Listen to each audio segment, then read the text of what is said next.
दोस्तों इस वीडियो में हम आप लोगों को यूपी जीएनएम और एएनएम में एडमिशन के लिए रजिस्ट्रेशन फॉर्म भरकर दिखाने वाले हैं। Uttar Pradesh department of medical health and family welfare UP DGMH UP ANM GNM training online registration 2024 के फॉर्म फिल हो रहे हैं। अगर आपको एएनएम या फिर जीएनएम करना है तो आप अपना रजिस्ट्रेशन फॉर्म इस वीडियो को फॉलो करके फिल कर सकते हैं। जो टोटल सीट्स रहेंगी वो कितनी रहेंगी, यहाँ पर पहले सीट्स देख लें। टोटल सीट्स रहेंगी 2253 सीट, इसमें से 453 सीट रहेंगी जीएनएम के लिए और 1800 यानी 1800 सीट रहेंगी एएनएम कोर्स के लिए। जीएनएम कोर्स के लिए eligibility 10+2 intermediate and high school exam passed with science stream and English as per subject 10+2। English में 40% मार्क्स होने चाहिए हाई स्कूल में और 10+2 पास होने चाहिए। जीएनएम कोर्स के लिए ये एलिजिबिलिटी है। एएनएम कोर्स के लिए 10+2 कंप्लीट होना चाहिए। जनरल ओबीसी ईडब्ल्यूएस 45% कम से कम मार्क्स, एससी एसटी 40% कम से कम मार्क्स, ठीक है, ये होने चाहिए। इसके अलावा मिनिमम एज 17 साल, मैक्सिमम एज 35 साल, ठीक है। और लास्ट डेट रहेगी 31 जुलाई। 31 जुलाई से पहले आपको अपना फॉर्म फिल करना होगा। 200 रुपये जनरल कैटेगरी की फ़ीस, एससी एसटी ओबीसी की 100 रुपये फ़ीस रहेगी।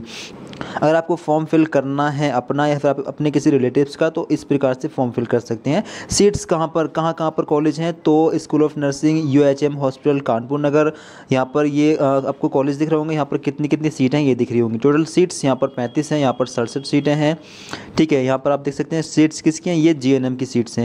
मतलब इस कॉलेज में जीएनएम की 35 सीट्स हैं। यहाँ पर सीट्स चेक कर सकते हैं और कॉलेज का नेम चेक कर सकते हैं।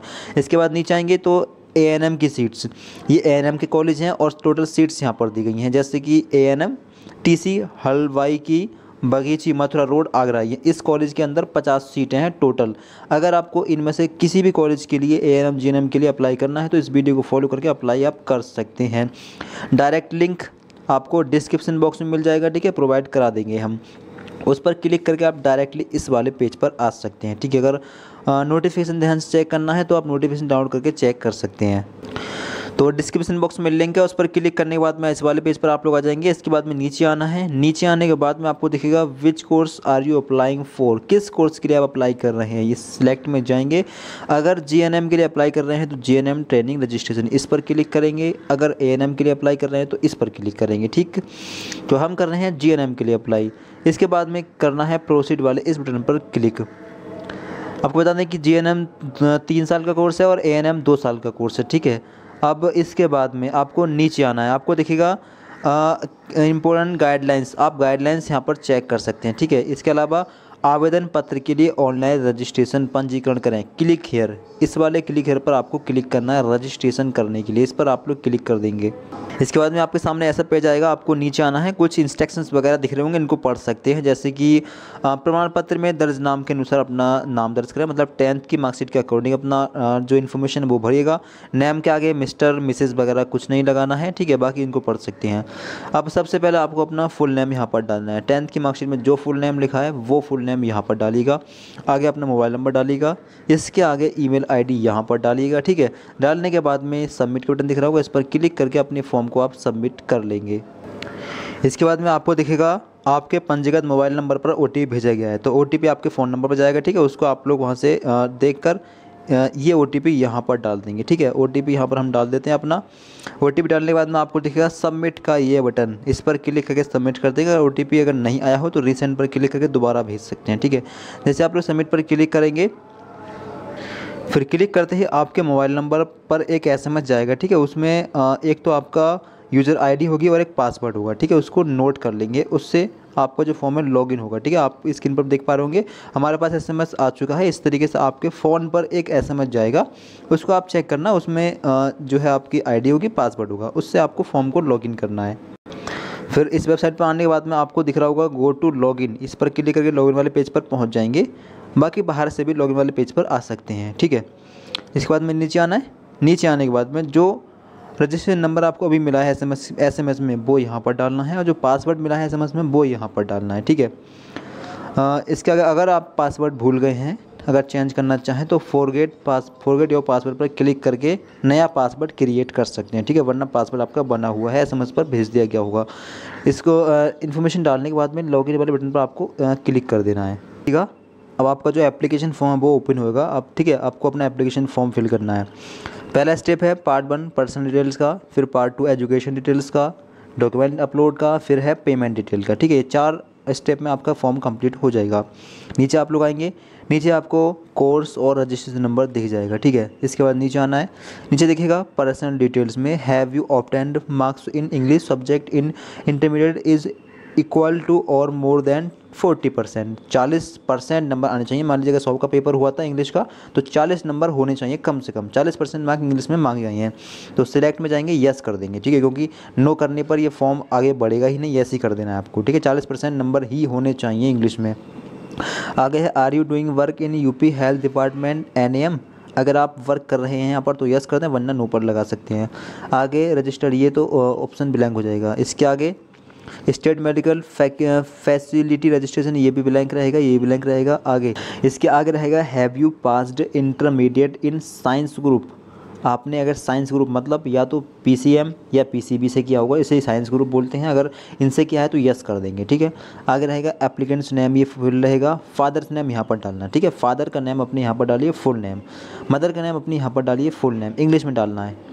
इसके आगे है सिलेक्ट योर जेंडर। जेंडर में आप लड़का हैं तो मेल, लड़की हैं तो फीमेल। ठीक है, अपने हिसाब से लगाना है। आगे सिलेक्ट योर कैटेगरी।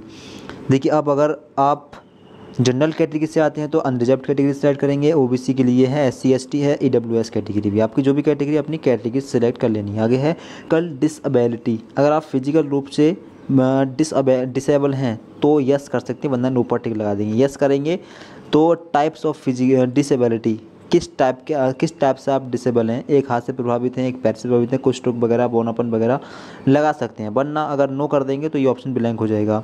आगे date of birth. Date of birth का ऑप्शन कैलेंडर में से सिलेक्ट करके आपको डेट ऑफ बर्थ डालनी है। ठीक है, एग्जाम्पल के तौर पर मैंने डाल दी यहाँ पर। आगे है सिलेक्ट योर नेशनलिटी। नेशनलिटी में इंडियन सेलेक्ट कर लेंगे, अगर इंडियन से तो होंगे आप इंडियन सेलेक्ट कर लेंगे। आगे रहेगा सिलेक्ट योर मैरिटल स्टेटस। अगर आप शादीशुदा हैं तो मैरिड लगा सकते हैं, अगर गैर शादीशुदा हैं तो नॉन अनमैरिड लगा सकते हैं। आगे रहेगा, ये ब्लैंक हो जाएगा। आगे मोबाइल नंबर ब्लैंक रहेगा क्योंकि ये डाला हुआ रहेगा। आगे अल्टरनेट मोबाइल नंबर, तो इसको डाल भी सकते हैं और छोड़ भी सकते हैं। ठीक है, ये क्योंकि इसके आगे स्टार लगा हुआ नहीं है इस तरीके से। अगर स्टार लगा हुआ होगा तो कंपलसरी ऑप्शन होगा फिल करना, तो इसको छोड़ भी सकते हैं और यहाँ पर दूसरा मोबाइल नंबर डाल भी सकते हैं। ईमेल ID फिल रहेगी। आगे है ID प्रूफ। तो ID प्रूफ में आपके पास कौन से डॉक्यूमेंट है, अगर आधार कार्ड है तो इसको सिलेक्ट कर लें, driving licence, passport, voter ID card, कोई भी एक ऑप्शन ले लेंगे यहाँ से। अब उसी डॉक्यूमेंट का नंबर यहाँ पर डाल देंगे। ठीक है, इसके आगे बैंक डिटेल। अब बैंक डिटेल, आवेदक अपना एक्टिव बैंक का अकाउंट नंबर प्रोवाइड करें, तो आपका ही एक्टिव अकाउंट होना चाहिए और अपनी जो अकाउंट है उसकी इन्फॉर्मेशन आपको देनी होगी। ठीक है, किसी और की इन्फॉर्मेशन नहीं देंगे। अपने बैंक होल्डर नेम डाल देंगे, अपनी बैंक का नाम डाल देंगे, IFSC कोड डाल देंगे, अकाउंट नंबर और कन्फर्म अकाउंट नंबर में दोबारा से अकाउंट नंबर है। एड्रेस, एक तरफ है परमानेंट एड्रेस, एक तरफ है कम्युनिकेशन एड्रेस। तो परमानेंट आप जहाँ रहते हैं वो एड्रेस डाल सकते हैं। एड्रेस पता, यहाँ पर अगर विलेज है तो विलेज डाल देंगे, अगर शहर का कोई मोहल्ला है तो उसका नाम डाल देंगे। आगे स्टेट में कहाँ से फॉर्म भर रहे हैं तो अपना स्टेट डाल देंगे।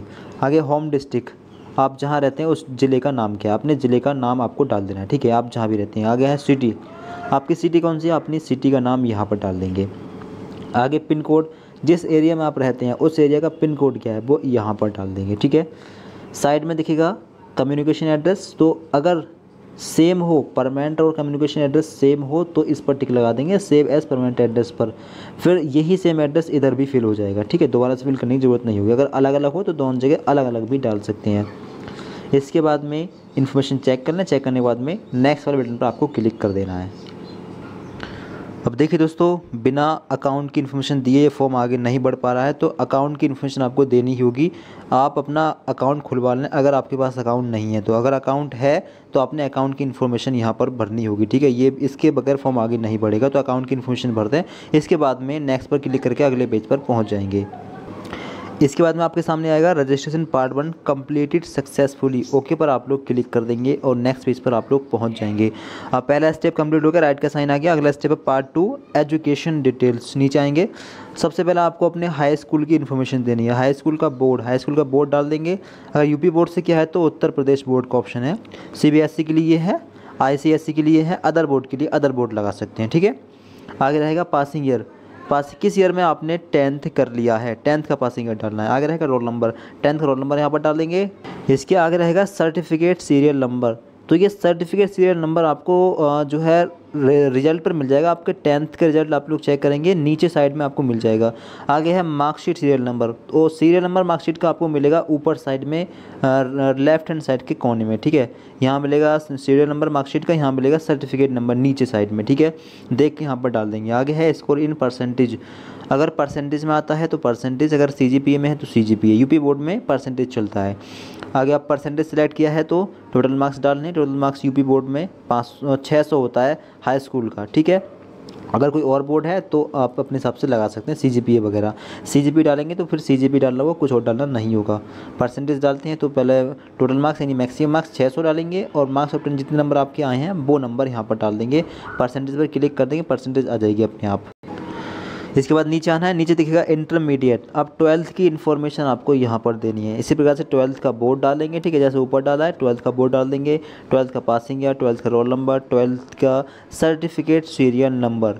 अगर आपको 12th का जो है रिजल्ट नहीं मिला है, ओरिजिनल रिजल्ट अगर आपको नहीं मिला है तो रोल नंबर भी यहाँ पर डाल सकते हैं, ठीक है।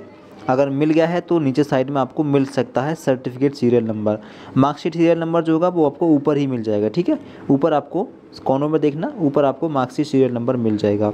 आगे है स्कोर इन परसेंटेज।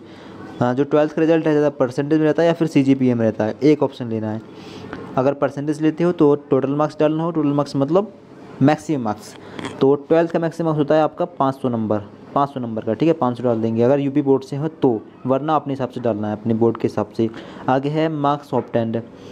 कितने नंबर आपने प्राप्त किए हैं वो यहाँ पर डालना है। परसेंटेज पर क्लिक कर देंगे, अपना परसेंटेज आ जाएगी काउंट होकर। इसके आगे है अपलोड फोटोग्राफ विद सिग्नेचर। तो फोटोग्राफ के साथ में सिग्नेचर भी होना चाहिए, ठीक है। तो यहाँ पर देखें आप लोग, कुछ इस प्रकार से आपको अपना फ़ोटो और सिग्नेचर साथ में अपलोड करना है, ठीक है। ऊपर फ़ोटो होगा, नीचे सिग्नेचर होगा। कैसे अपलोड करना है पूरा अपलोड करके ये बताएंगे आपको पहले।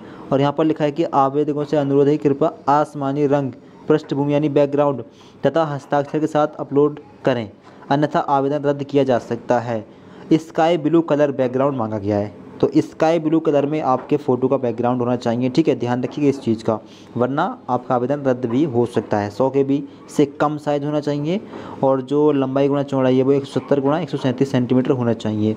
तो ये लंबाई गुणा चौड़ाई और साइज़ वगैरह आप कर लेंगे गूगल पर जाकर या फिर क्रोम पर जाकर फ़ोटो रिसाइज सर्च करके। अब देखिए ध्यान से आप लोग यहाँ पर देखेंगे, पिक्सल ऐप नाम का एक ऐप आप लोग अपने मोबाइल फ़ोन में डाउनलोड कर लेंगे, ठीक है। इसके बाद में अपने फ़ोटो का फ़ोटो अपने मोबाइल फ़ोन के कैमरे से खींच लेंगे, ठीक है। इसका जो बैकग्राउंड है वो स्काई ब्लू होना चाहिए यानी आसमानी रंग का, ठीक है। अब पिक्सल ऐप ओपन करने के बाद में फ़ोटो का जो फ़ोटो आपने खींचा है उसको यहाँ पर ले लेंगे, ठीक है। किस तरीके से लेंगे आप लोग देखें। तो यहाँ पर जो आपको प्लस का निशान दिखेगा, ठीक है, आपको प्लस का निशान दिखेगा। गैलरी में जाकर यहाँ से फ़ोटो सेलेक्ट कर लेंगे। इसके बाद में दोबारा से फिर प्लस के निशान पर जाकर अपना सिग्नेचर ले लेंगे, ठीक है। इस प्रकार से इसको फ़ोटो के साथ में सिग्नेचर को ऐड कर लेंगे। फिर इस फ़ोटो को आप लोग अपने जो फ़ोन की गैलरी में सेव कर लेंगे, ठीक है। आपको दिखेगा सेव एज़ इमेज, इस पर क्लिक करके अपने फ़ोन की गैलरी में इसको सेव कर लेंगे। ट्रांसपेरेंसी PNG और इसमें आपको अल्ट्रा करके इसको सेव कर लेना है, सेव टू गैलरी में। तो यहाँ पर आप देख सकते हैं कि हमारा फ़ोटो अपलोड हो चुका है। फ़ोटो का जो नेम है वो यहाँ पर आ रहा है। इस प्रकार से आप लोग अपने फ़ोटो को सिग्नेचर के साथ में अपलोड कर देंगे, ठीक है। हमने एग्जांपल के तौर पर अपलोड किया है क्योंकि इसका बैकग्राउंड स्काई ब्लू नहीं है, आपको स्काई ब्लू बैकग्राउंड लेना है, ठीक है। फ़ोटो जब खिंचवाएंगे तो उससे बोलना कि स्काई ब्लू बैकग्राउंड होना चाहिए, ठीक है। फिर आप इस प्रकार से अपने मोबाइल फ़ोन से भी अपलोड कर सकते हैं, ठीक है। इसके बाद में नेक्स्ट वाले बटन पर आपको क्लिक कर देंगे, इसको नेक्स्ट पेज पर पहुँचा देना। देखिए मार्कशीट के अंदर ये रहा सर्टिफिकेट नंबर और ये रहा सीरियल नंबर, ठीक है। जो आपको दिख रहा है सर्टिफिकेट सीरियल नंबर वो यहाँ पर ये डालना है उसमें, और सीरियल नंबर में ये डालना है, ठीक है। फिर इसके बाद में आपके सामने आएगा registration part 2 completed successfully, okay पर आप लोग क्लिक कर देंगे। इसके बाद दोस्तों आपके सामने ऐसा पेज ओपन होगा। अब आपके 2 स्टेप कंप्लीट हो गए हैं। तीसरा स्टेप है पार्ट 3 डॉक्यूमेंट्स अपलोड का। इसके नीचे आप लोग आएंगे तो आपको क्लास 10th एंड 12th की मार्कशीट और सर्टिफिकेट अपलोड करनी है। तो मार्कशीट या सर्टिफिकेट देखिए ये है 10th मार्कशीट, यहाँ पर आपको 10th की मार्कशीट अपलोड कर देनी है। आगे है 10th सर्टिफिकेट, तो 10th का एक सर्टिफिकेट आपके पास होगा वो आपको यहाँ पर अपलोड करना है। आगे है 12th मार्कशीट, 12th की जो मार्कशीट है वो आपको यहाँ पर अपलोड करनी है। तो जो 10th का सर्टिफिकेट है ये क्या है आप लोग यहाँ पर देखें। देखिए 10th पास करने के बाद में आपको एक सर्टिफिकेट दिया जाता होगा। आप यहाँ पर देख सकते हैं कि मैट्रिकुलेशन सर्टिफिकेट एक माध्यमिक विद्यालय प्रमाण पत्र है जो उन छात्रों को दिया जाता है जो अपनी कक्षा 10वीं की परीक्षा सफलतापूर्वक उत्तीर्ण कर लेते हैं।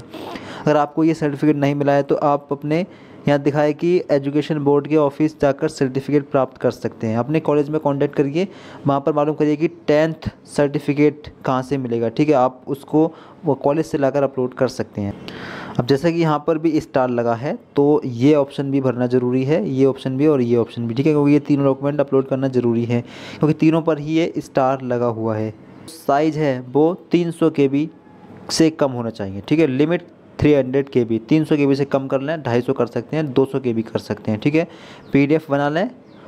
इन सभी डॉक्यूमेंट का फ़ोटो मोबाइल फ़ोन के कैमरे से खींच लें। इसके बाद में 300 KB से कम साइज़ करके इनकी PDF को सेव कर लें। इसके बाद में चूज़ फाइल में जाकर यहाँ से अपलोड कर सकते हैं। फिर इसके आगे है अदर सर्टिफिकेट में category certificate OBC SC ST EWS। अगर इन कैटेगरियों से आते हैं तो आपको अपना कैटेगरी सर्टिफिकेट यहाँ पर अपलोड करना होगा। OBC उम्मीदवारों के लिए जाति प्रमाण पत्र 1/8/2021 या इसके बाद निर्गत हो, इसके बाद बना हुआ होना चाहिए। आर्थिक कमज़ोर वर्ग 1/8/2023 है, इसके बाद निर्गत हो।